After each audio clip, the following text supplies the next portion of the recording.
Oh les goulus! Vous étiez si nombreux à me l'avoir demandé, il va de soi qu'au moment des fêtes, j'allais vous montrer comment on prépare une dinde. C'est-à-dire, pour une dinde, on parle de trousser, on trousse une dinde. Je vais vous montrer ça. Donc déjà là, on a une belle dinde, qui nous vient des fermiers landais. Donc c'est une dinde label rouge, c'est vraiment un produit de qualité. 3 kg 995, ça c'est beau pour une dinde, c'est chouette. Hein. Ça c'est une belle volaille, on va pouvoir manger à 10 là-dessus. Moi je vais vous montrer aujourd'hui comment est-ce que ça se prépare. Déjà, voilà, on l'allonge. Et puis là, première étape, on va venir griller un peu les plumes de la dinde. Je m'embête pas trop à griller la tête parce que la dame, elle veut pas garder la tête. Donc là, notre dinde, on l'a bien épilée, on l'a bien brûlée. La tête, on s'en occupe pas. Hop, il y a encore quelques petites plumes. Ce qu'on va faire, c'est que là, ici, on va bien griller le haut des pattes. Hein. Hop, on les grille bien. Et là, avec un petit essuie-main, hop, on vient retirer la petite pellicule, la petite première peau. Alors pourquoi est-ce que j'ai grillé cette partie-là? Parce que cette partie-là, on va la conserver. Moi, je suis pas trop là, ceux qui coupent ici à la jonction. Alors ça, mais... maman, j'aurais les cogné. On coupe pas à la jonction, là, ici, la volaille, pour la simple et bonne raison, c'est que à la cuisson, si on coupe vraiment trop court ici, la peau va se rétracter et ensuite, ça va dessécher la cuisse. Donc là, ce qu'on va faire, donc là, on vient casser notre pâte. Hop, je vais vous montrer pourquoi.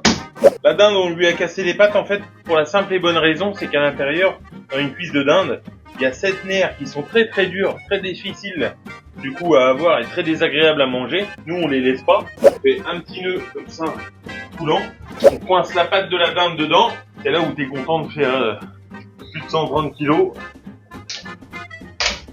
C'est que t'as pas besoin d'être à 2 pour faire ça. Voilà ce qu'il y a dans les pattes de dinde. Donc là, il y a 7 nerfs. Donc 1, 2, 3, 4, 5, 6 et 7. Donc maintenant, la dinde, hop, elle s'appelait Marie-Antoinette.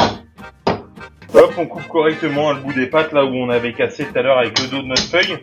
Donc là, la dinde, on la prend par le dos comme ça. Hop, on vient longer le long du cou. Ensuite, on décolle la falle. Donc la falle, c'est la poche où est stocké le grain quand la dinde s'alimente.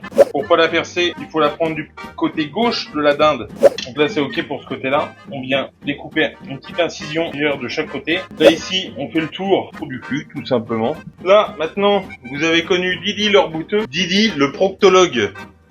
Hop, ce qu'on va faire, donc là, on va venir la vider. Donc, on décolle bien les poumons de chaque côté. On tire le tout. Donc, dans notre petit film, là. Tac. Donc là, notre dinde, elle est bien vidée. Maintenant, on va se la farcir. Donc nous, on a fait une très bonne farce. Là. Une farce pois de chapon, gorge de porc, cognac. On met ça dans notre volaille. Donc là, pour une dinde comme ça, il faut compter 500-600 grammes de farce, quoi. Donc là, maintenant, une fois qu'on a préparé notre volaille comme ça, ensuite, on va la ficeler. Donc là, à l'aide d'une aiguille à brider. Moi, je referme pas l'arrière, il n'y a pas besoin. Donc là, ce qu'on va faire, c'est que on va passer donc sur le côté entre le radius et le cubitus de l'aile, puis redescendre sous l'aile. Là, on n'hésite pas, on prend la peau du cou et on ressort dans l'autre aile entre le radius et le cubitus. Le cou, je l'ai piqué un petit peu avec le dos, comme si on tricotait, de façon à ce que ça ne bouge pas et que la peau le recouvre bien, de façon à ce qu'il reste bien moelleux. Donc là, ici, on va venir avancer notre cuisse comme ça au maximum. On passe derrière le genou, on ressort de l'autre côté exactement pareil. On a nos 2 ficelles, on tire bien dessus. Avis à celles et ceux qui disent, moi la ficelle, je l'enlève. Si on s'emmerde à la mettre, c'est qu'elle a un intérêt, la ficelle. Sinon, on la mettrait pas. C'est vraiment de garder une homogénéité sur la volaille et de permettre une bonne cuisson. Donc là, en fait, on vient percer sous la cuisse, enfin sous la patte. Là, le bréchet, on pique dans le cartilage du bréchet. On perce sous l'autre patte. Là, il y a une patte, je l'ai coupée un peu court, hein, c'est vrai, j'admets. Et bon, l'erreur est humaine, on dit. Donc, ça arrive à tout le monde. La preuve. Et là, ici, on va venir piquer dans l'os de la hanche. Hop, il y a un endroit où il y a un petit trou dedans où c'est plus facile. C'est l'ischium. C'est un double nœud pour fermer. Et voilà. Notre volaille est prête.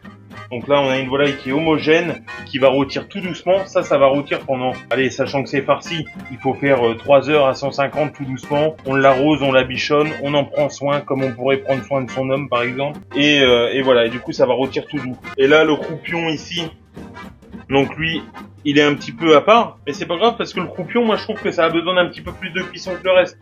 Moi, c'est ce que je préfère manger sur la volaille. Tous ces morceaux-là, là, un petit peu grassouillés, là, qui croustillent bien dans la bouche, là, ça, c'est délicieux. Ça, moi, j'adore sucer le croupion, c'est extra. Il me tarde de le déguster, l'ortolan, comme disait Maïté.